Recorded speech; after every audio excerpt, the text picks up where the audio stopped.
Assalamualaikum warahmatullahi wabarakatuh. Perkenalkan, nama saya Novia Dewi Ismayanti, mahasiswa program studi keperawatan Universitas Muhammadiyah Sukabumi. Pada kesempatan kali ini, saya akan menyampaikan sebuah topik yang sangat penting dalam dunia keperawatan, yaitu pencegahan dan penanganan aritmia pada pasien kritis. Aritmia adalah gangguan irama jantung yang menyebabkan detak jantung menjadi tidak teratur, baik itu terlalu cepat, terlalu lambat, atau bahkan berhenti sementara. Kondisi ini dapat terjadi pada siapa saja, tetapi yang paling beresiko adalah pasien kritis yang dirawat di ruang perawatan intensif atau ICU.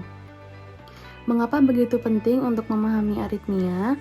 Karena aritmia yang tidak tertangani dengan baik dapat menyebabkan komplikasi yang serius, seperti syok kardiogenik, gagal jantung akut, bahkan kematian. Pada presentasi ini, saya akan membahas bagaimana kita bisa mencegah dan menangani aritmia, terutama pada pasien yang sedang berada dalam kondisi kritis. Saya akan membagi presentasi ini menjadi 3 bagian besar. Yang pertama, pencegahan primer, yang kedua, deteksi dini, yang ketiga, pengobatan.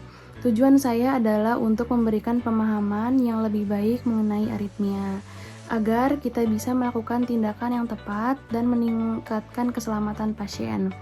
Mari kita mulai dengan memahami lebih lanjut tentang apa itu aritmia dan mengapa hal ini sangat penting untuk kita perhatikan. Nah, untuk slide selanjutnya yaitu di sini ada aritmia dan pentingnya kesehatan. Apa itu aritmia? Gangguan irama jantung yang menyebabkan detak jantung terlalu cepat atau takikardia, terlalu lambat atau bradikardia, atau tidak teratur, fibrilaris. Penyebabnya ketidakseimbangan elektrolit, hipoksia, stres fisiologis, atau penyakit jantung mendasar. Kondisi ini terjadi karena adanya masalah pada sinyal listrik yang mengatur irama jantung kita. Pada pasien kritis, aritmia bisa sangat berbahaya karena bisa menyebabkan aliran darah tidak optimal ke organ vital, seperti otak dan jantung, yang dapat memicu komplikasi serius hingga kematian. Nah, selanjutnya di sini ada langkah pencegahan primer, yaitu gaya hidup sehat, seperti olahraga teratur, seperti jalan kaki, bersepeda, atau berenang.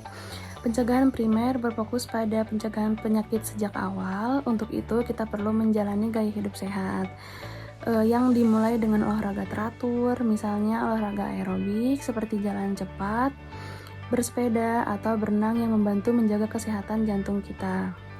Selanjutnya di sini ada konsumsi makanan gizi seimbang seperti buah, sayuran, ikan berlemak, dan kacang-kacangan. Makanan yang kaya akan serat seperti buah-buahan, sayuran, serta sumber protein sehat seperti ikan dan kacang-kacangan dapat mendukung fungsi jantung yang optimal. Selanjutnya, hindari rokok dan alkohol. Kebiasaan merokok dan konsumsi alkohol secara berlebih dapat meningkatkan tekanan darah dan merusak pembuluh darah, yang tentunya memperbesar resiko aritmia. Di sini ada edukasi masyarakat, yaitu pentingnya mengenali resiko aritmia seperti hipertensi atau obesitas. Yang selanjutnya di sini mendorong pemeriksaan kesehatan rutin untuk mendeteksi dini faktor resiko. Pentingnya untuk memeriksa dini secara rutin, terutama bagi mereka yang memiliki riwayat keluarga dengan penyakit jantung atau faktor resiko lainnya. Untuk slide selanjutnya di sini ada deteksi dini aritmia, yaitu pemeriksaan penting. Yang pertama ada elektrokardiogram atau EKG, irama jantung dalam beberapa menit. Selanjutnya di sini ada Holter monitor, pemantauan ritme jantung 24 jam untuk mendeteksi gangguan.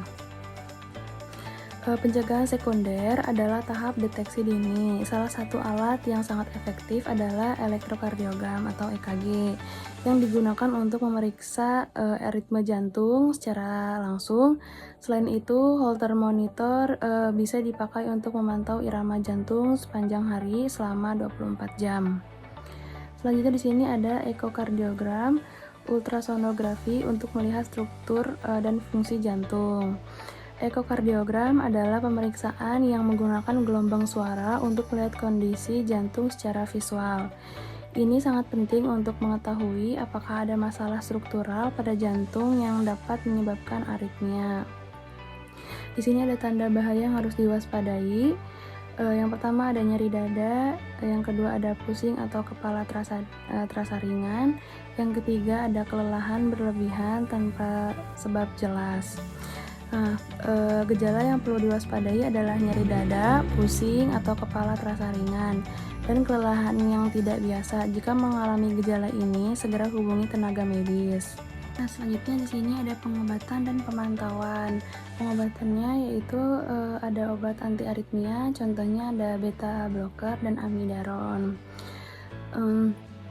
Pada pencegahan tersier, jika aritmia sudah terdiagnosis, pengobatan perlu dilakukan untuk mengontrol kondisi tersebut. Salah satunya adalah penggunaan obat anti aritmia seperti beta blocker dan amiodaron yang dapat membantu menstabilkan irama jantung. Selanjutnya di sini ada ablasi jantung, yaitu untuk menghilangkan jaringan penyebab aritmia.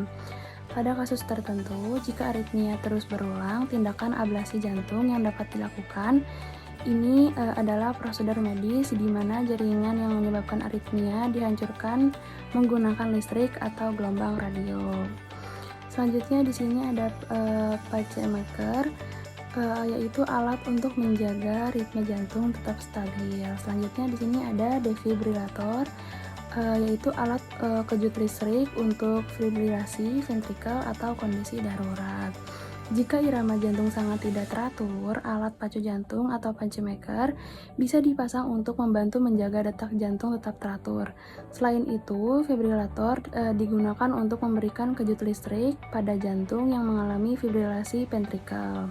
Selanjutnya di sini ada pemantauan rutin, yaitu dilakukan pada pasien dengan riwayat aritmia untuk mencegah komplikasi lebih lanjut. Nah, selanjutnya di sini ada kesimpulan. Aritmia adalah gangguan irama jantung serius yang memerlukan penanganan cepat, terutama pada pasien kritis. Selanjutnya di sini ada pencegahan primer seperti pola hidup sehat dan edukasi, membantu mengurangi resiko aritmia. Selanjutnya di sini pencegahan sekunder melalui deteksi dini atau EKG, Holter ekokardiogram, menangani aritmia pada tahap awal. Selanjutnya di sini ada pencegahan tersier melalui pengobatan dan prosedur medis pengurangan komplikasi serius. Selanjutnya di sini ada pemantauan rutin, sangat penting bagi pasien dengan riwayat aritmia untuk mencegah masalah lebih lanjut. Nah, selanjutnya di sini ada penutup. Pencegahan dan penanganan aritmia yang tepat dapat meningkatkan kualitas hidup pasien. Jaga kesehatan jantung dengan gaya hidup sehat dan memeriksa rutin. Edukasi masyarakat tentang pentingnya kesadaran akan aritmia untuk mengurangi resiko komplikasi. Nah, dengan menerapkan pencegahan primer, sekunder, dan tersier, kita dapat mencegah komplikasi serius pada pasien aritmia. Jaga kesehatan jantung dengan pola hidup sehat dan jangan lupa melakukan pemeriksaan rutin. Sekian presentasi dari saya. Maaf bila ada kata-kata yang salah. Wabillahi taufiq wal hidayah. Wassalamualaikum warahmatullahi wabarakatuh.